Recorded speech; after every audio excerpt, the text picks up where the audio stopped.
This video is going to go through some earlier stage exercises for patients that are suffering with a high hamstring tendinopathy.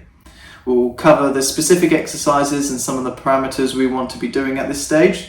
Additionally, we'll talk about some of the precautions that patients should be aware of in the early stages so they're not progressively irritating their high hamstring.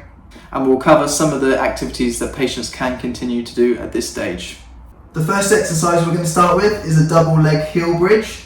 So we put our hands on the floor, feet on the ground, and then we're going to dig our heels into the ground. And from this position, we're going to take our hips into the air and back down again. And this is going to bias the hamstrings.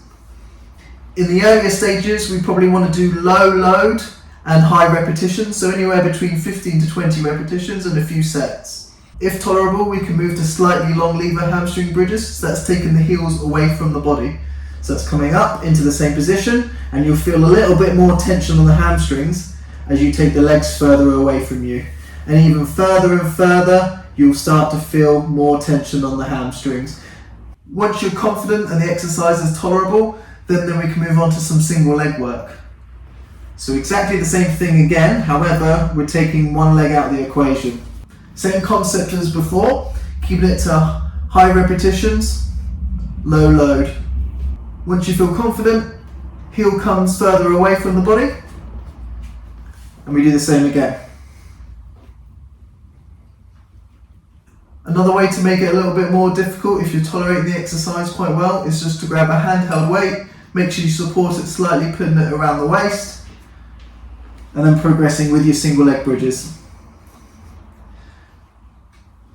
The criteria for progression for these exercises is making sure we're having low levels of pain throughout these exercises. So you're doing 0 to 4 out of 10, and it doesn't really go beyond that for 24 hours after you've performed some of the exercises. However, if the patient during the exercise is getting towards your 6, 7s out of 10 pain, or they're feeling those levels of pain 24 hours after they've done the exercises, they've just probably done a little bit too much and you need to regress the exercises back. So it may be a case of you need to put it onto a double leg, you need to do less reps, whatever works for that patient so the pain settles back down, and then we progress it afterwards. So now we're going to talk about some of the precautions in the earlier stages of high hamstring tendinopathy. So some patients may report that they get increased levels of pain with prolonged sitting. So it's important to nip that in the bud in the early stages. It may be worth asking the patient to keep a diary as to when at which point in that prolonged sitting the hamstring can get irritated. So they may say after 35 minutes, 40 minutes of sitting, I know my hamstring is going to be quite painful. So it's important to say, look, every 20 minutes, get up and move around. Let's not irritate that hamstring, because if we're going to keep irritating that hamstring, we're going to have our recovery is just going to be a bit more prolonged. Another important one is trying to avoid excessive stretching. It's not to say we can do some stretching later down the line, it's just that we know in the earlier stages of people with irritated tendons, lots of stretching can just prolong the problem.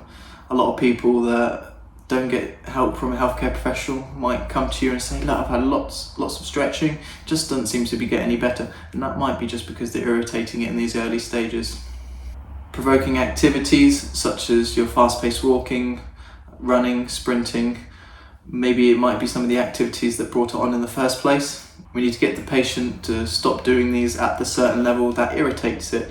So you could have a runner, for example, that does fast-paced workouts, but they can cope with a bit of low-level walk jogging. So it's regressing the patient and building them back up again. Some may require a short period of rest as well. It all depends on a case-by-case basis. So non-weight bearing activities such as swimming, aqua jogging can be quite useful in the early stages if you have a runner or someone that's doing land-based exercises that wants to keep fit.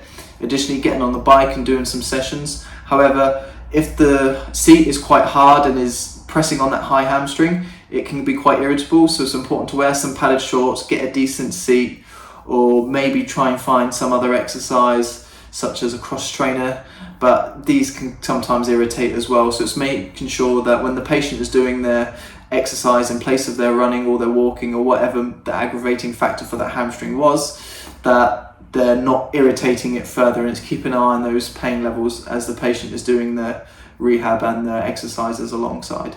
So for the next stages of the rehab, I'll be putting some more videos in the high hamstring playlist so that you can see how the exercise progresses over time.